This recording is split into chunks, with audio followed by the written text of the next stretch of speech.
পাক রব্বুল আলামিন এত নিয়ামত দিয়ে আপনারে আমারে টইটুম্বর করে রাখলেন, এত নিয়ামত দিয়ে আপনারে আমারে ভরায় রাখলেন, এরপরেও কেন বান্দা তুমি রবের গোলামি করো না, রবের নিয়ামতের শুকর আদায় করো না? যদি রবের নিয়ামতের শুকর না আদায় করো, আল্লাহ তোমার নিয়ামত ছিনায় নেবে। আর যদি রবের নিয়ামতের শুকর আদায় করো, আল্লাহ তোমার নিয়ামতে টইটুম্বর করে দিবে। আচ্ছা মানুষ বলো দেখি, রাত্র কেন কালো? সূর্য বলো কোথা হতে পাইলো এত আলো? ফুলগুলি সব নানান রঙের কেমন করে হয়? পাতাগুলো সবুজ বটে ফুলের মতো নয়। দুধ কেন মানুষ এমন সাদা, মরিচ কেন ঝাল? আমগুলো পাকলে বলো কেমনে হয় তালাল? পশু পাখি কয় না কথা, মানুষ কেন কয়? বলো বলো হে মানব এসব কেমন করে হয়? লতার গাছে কে দিল রে এত বড় কদু? কার আদেশে মৌমাছিরা মৌচাকে দেয় মধু? শিমুল গাছে কে দিল রে নরম নরম তুলা? কার আদেশে চৈত্র মাসে জমিন মাঝে ধুলা? মরিচ গাছে কে দিল রে মরিচ এত ঝাল? ভাদ্র মাসে কার আদেশে পাকে গাছে তাল? ডিমগুলি সব একই রকম, পার্থক্য নেই মোটে, তবে সাদা কালো বাচ্চাগুলো কেমন করে ফোটে? আমরা সবাই বাস করি এই পৃথিবীর অঙ্গে, হাতের লেখা মুখের চেহারা মেলে না কারো সঙ্গে, আর মেলে না কলমের সই বুড়ি আঙুলের টিপ। ওরে প্রমাণ হলো মহান আল্লাহ একজন আছেন ঠিক। আমাদের রব কয়জন? জবানটা খুলে একবার বলো না, রব কয়জন? যদি একজন হয় আটটা জায়গায় দেখাও না, রব কয়জন? আর একবার জবানটা খুলে বলো না, রব কয়জন?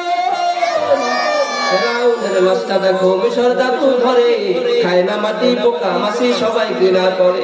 হৃদয় থাকিবে যার নম্রতা সদা, রহমত আসিবে সে তা প্রভুর ওয়াদা। বড়র বড়াই থাকলে দিলে রহমত আসবে না, নিজেকে নিজে ছোট মনে করিও সদা।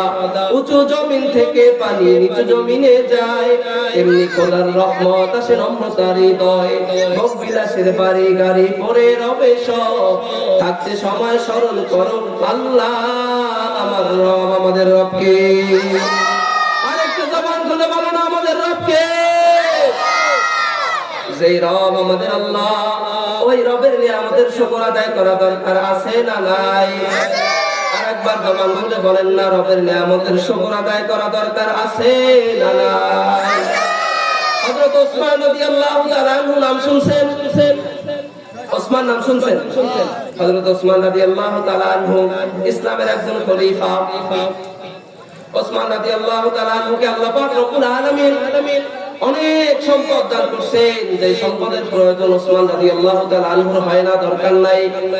ওসমান রাদিয়াল্লাহু তাআলা আনহু নবী পয়গম্বর, আমাদের নবী, শেষ নবী, জামানার নবী হযরত মুহাম্মদুর রাসূলুল্লাহ সাল্লাল্লাহু আলাইহি ওয়াসাল্লামের কাছে গেলেন। গিয়ে বলেন, ও আল্লাহর নবী, আল্লাহ তাআলা আমাকে অনেক সম্পদ দিয়েছেন, এত সম্পদের আমার প্রয়োজন হয় না, এত সম্পদের আমার দরকার নাই, আমি সম্পদ কমাতে চাই। ও আল্লাহর নবী, আপনি একটু আল্লাহ তাআলার কাছে বলেন, একটু আল্লাহর কাছে দোয়া করেন, আল্লাহ যেন আমার সম্পদ কমায় দেয়। সুবহানাল্লাহ। ওসমান রাদিয়াল্লাহু তাআলা আনহুর এত সম্পদ, বাড়াতে চায় না অথচ কমাতে চায়। আল্লাহ নবীর কাছে গেলেন। নবীর কাছে গিয়া ওসমান রাদিয়াল্লাহু তাআলা আনহু বলেন, ও নবী, আমি সম্পদ কমাবো, আল্লাহ তাআলার কাছে একটু দোয়া করেন, আল্লাহ যেন আমার সম্পদ কমায় দেয়। এবার আল্লাহ নবী বলেন, ওসমান, তুমি তো সম্পদ কমাতে চাও, উটের পিঠে উঠিয়ে এরপরে খানা খাও। কি বলছে? উটের পিঠে উঠে এরপরে খানা খাও। ওসমান রাদিয়াল্লাহু তাআলা আনহু উটের পিঠে উঠে পরের দিন থেকে আমল শুরু করছে, উটের পিঠে উঠে খানা খাইছে। এভাবে চলতে চলতে সপ্তাহ থেকে সপ্তাহ চলে যাইতেছে। কিছুদিন পরে ওসমান রাদিয়াল্লাহু তাআলা আনহু আবার নবীজির কাছে আসছেন। ও নবী, আপনি তো বললেন আমি যেন উটের পিঠে উঠে খানা খাই, আমি আপনার কথা অনুযায়ী আমল করছি, আমি উটের পিঠে উঠে খানা খাওয়া শুরু করে দিয়েছি। আমি যেই দিন থেকে উটের পিঠে উঠে খানা খাওয়া শুরু করছি, ওই দিন থেকে আমার সম্পদ ডাবল হয়ে গেছে। যেই দিন থেকে আপনি এই আমল বাতায় দিচ্ছেন উটের পিঠে উঠে খানা খাবো, ওই দিন থেকে আমার সম্পদ আল্লাহ তাআলা আরো বাড়ায় দিয়েছেন। এবার নবীজি জিজ্ঞাসা করেন, ও ওসমান, তুমি কোন আমল করলা, আমলটা একটু আমাকে জানায়া দাও। এবার ওসমান রাদিয়াল্লাহু তাআলা আনহু বলেন ও পয়গম্বর, আপনি যখন আমাকে উটের পিঠে উঠে খানা খাইতে বলছেন, আমি উটের পিঠে উঠে খানা খাইছি। এবার নবী জিজ্ঞাসা করেন, তুমি যখন উটের পিঠে উঠে খানা খাইছো, তোমার খানা তো অবশ্যই নিচে পড়ছে। নবী, আমি যখন খানা খাইতাম অবশ্যই লোকমা নিচে পড়তো, কিন্তু যখন বালিতে পড়তাম আমি উঠে আবার ওটা ধুইয়া মুছে একবার খেয়ে ফেলতাম। এবার নবীজি বলেন, ও ওসমান, আল্লাহ তাআলা তোমার এই আমলের উপরে খুশি হইয়া তোমার সম্পদ ডাবলের থেকেও ডাবল করে দিয়েছে। নিয়ামতের শুকর আদায় করা দরকার আছে না নাই? আর একটু জোরে বলেন, আছে না নাই? বান্দা, আল্লাহ তাআলা তোমাকে হাত নামক নিয়ামত দিয়েছে। এই হাত নামক নিয়ামত দ্বারা তুমি রব্বুল আলামিনের পবিত্র কোরআন ধরার মাধ্যমে নিয়ামতের শুকর আদায় করো। আল্লাহ তোমাকে চোখ দিলেন, চোখ দ্বারা কোরআন দেখার মাধ্যমে নিয়ামতের শুকর আদায় করো। আল্লাহ তোমাকে পা নামক নিয়ামত দিয়েছে, এই পা দ্বারা দ্বীনি কাজের দিকে অগ্রসর হওয়ার মাধ্যমে পা নামক নিয়ামতের শুকর আদায় করো।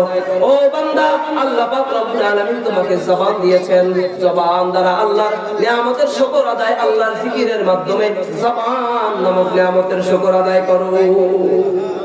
করা যাবে নিয়ামতের শুকর ইনশাআল্লাহ। আল্লাহ পাক রব্বুল আলামিন যেহেতু বলছেন, লা ইন শাকারতুম লাযীদান্নাকুম ওয়া লা ইন কাফারতুম ইন্না আযাবি লাশাদীদ।